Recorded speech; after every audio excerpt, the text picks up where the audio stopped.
ഹരി ഓം. കൽക്കി രൂപികളായിരിക്കുന്ന എല്ലാ നാരായണന്മാർക്കും ബൈബിൾ സന്ദേശത്തിലേക്ക് സ്വാഗതം. ഇന്ന് നമ്മൾ ബൈബിൾ സന്ദേശത്തിന്റെ 4ാമത്തെ പാഠമാണ് പഠിക്കാൻ പോകുന്നത്. 10 കൽപ്പനകളിലെ 3ാമത്തെ കൽപ്പനയാണ് ഇന്ന് നമ്മൾ പഠിക്കുന്നത്. ആദ്യം ഈ കൽപ്പന എന്താണെന്ന് നോക്കാം. എന്നെ വെറുക്കുന്നവരുടെ മക്കളെ 3ഉം 4ഉം തലമുറ വരെ ശിക്ഷിക്കുന്നതാണ്. ഇത് വളരെയധികം പ്രാധാന്യമുള്ള ഒരു വചനം അല്ലെ ഒരു കൽപ്പന തന്നെയാണ്. കാരണം യഥാർത്ഥ ദൈവത്തെ വെറുക്കുന്നവര്, അല്ലെങ്കിൽ ദൈവത്തെ ആക്ഷേപിക്കുന്നവര്, അല്ലെങ്കിൽ ദൈവത്തിന് വിരുദ്ധമായിട്ട് സഞ്ചരിക്കുന്നവര് ദൈവം തീർച്ചയായിട്ടും ശിക്ഷിക്കുന്നതാണ്.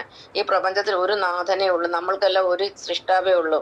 അത് ദേവനായിക്കൊള്ളട്ടെ, അസുരനായിക്കൊള്ളട്ടെ, ബ്രഹ്മനായിക്കൊള്ളട്ടെ, സകല ചരാചരങ്ങളെ സൃഷ്ടിച്ചിരിക്കുന്ന ഒരേ ദൈവമാണ്. അതിനെ നമ്മൾ നാരായണൻ എന്ന് പറയുന്നു, ഒരു കൂട്ടർ മിശിഹ എന്ന് പറയുന്നു, മറ്റൊരു കൂട്ടർ യഹോവ എന്ന് പറയുന്നു. പക്ഷെ ഇതെല്ലാം ഒന്ന് തന്നെയാണ്. ആ ഭഗവാനെ വെറുക്കുന്നവരുടെ 3ഉം 4ഉം അല്ല 40 തലമുറ വരെ ഭഗവാൻ ശിക്ഷിക്കും. കാരണം ഇങ്ങനെയുള്ള ഭവനങ്ങളിലാണ് ഈ മന്ദബുദ്ധികളായിട്ടുള്ള കുട്ടികളെ, ബധിരരെ, മൂകരെ, അതുപോലെ എന്താ പറയാ, അംഗവൈകല്യങ്ങൾ ഇവയുള്ള കുട്ടികളൊക്കെ ജനിക്കുന്നത് അങ്ങനെയാണ്. അവർ തലമുറ മൊത്തം ശാപം കിട്ടിയവരായിട്ട് മാറും.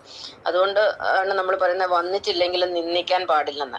എന്നാലും നമുക്കറിയാം, ഈ അയോധ്യയിലെ പ്രാണപ്രതിഷ്ഠയൊക്കെ നടന്നതിന് ശേഷം ശ്രീരാമചന്ദ്രനെ കളിയാക്കുന്ന ഒരുപാട് ആൾക്കാരുണ്ട്. ഇപ്പോഴും കളിയാക്കുന്നവരുണ്ട്. ഈ അസുരന്മാരൊക്കെയാണ് ഭഗവാനെ കളിയാക്കുന്നത്. ശ്രീരാമനോട് കലഹം തുടങ്ങിയാൽ മേലിൽ ആരും ശരണമില്ലെന്നറിയണം എന്നൊരു വചന രാമായണത്തിനകത്തുണ്ട്. അതായത് ശ്രീരാമചന്ദ്രനോട് കലഹം തുടങ്ങിക്കഴിഞ്ഞാല് പിന്നെ അവർക്ക് ആരും ശരണമില്ല. അത് ദൈവത്തിനെ നമ്മൾ വെറുക്കാൻ തുടങ്ങിയാൽ പിന്നെ നമുക്ക് അതിന്റെ മുകളിൽ ആരും രക്ഷിക്കില്ല. കുറെ കാലമൊക്കെ നമുക്ക് നല്ലതായിരിക്കില്ല. ദുഷ്ടരെ പന പോലെ വളർത്തുമെന്ന് പറഞ്ഞാൽ കുറെ കാലം നമുക്ക് നല്ലതായിരിക്കും. പക്ഷെ പിന്നീട് നമ്മുടെ കഷ്ടകാലം തുടങ്ങും, നമ്മൾ അധപ്പതിക്കും. നമ്മുടെ കുടുംബവും ഒക്കെ, നമ്മുടെ കുടുംബം മാത്രമല്ല നമ്മുടെ അടുത്ത തലമുറ എല്ലാം നശിക്കും. അതുപോലെ ഈ കള്ളുകുടിയന്മാരും പെണ്ണുപിടിയന്മാരുമായിട്ടുള്ള മക്കളും ഒക്കെ ഉണ്ടാകുന്ന ഇങ്ങനത്തെയുള്ള ആൾക്കാരാണ്.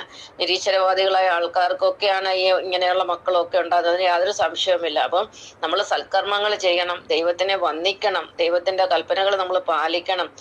ഭഗവാനെ നമ്മൾ ഒരിക്കലും വിരോധിക്കരുത്. കാരണം നമ്മുടെ സൃഷ്ടാവാണ് ഭഗവാൻ. നമ്മളെ ഏകകോശത്തിൽ നിന്ന് സൃഷ്ടിച്ച മഹാശക്തിയാണ് ഈശ്വരൻ.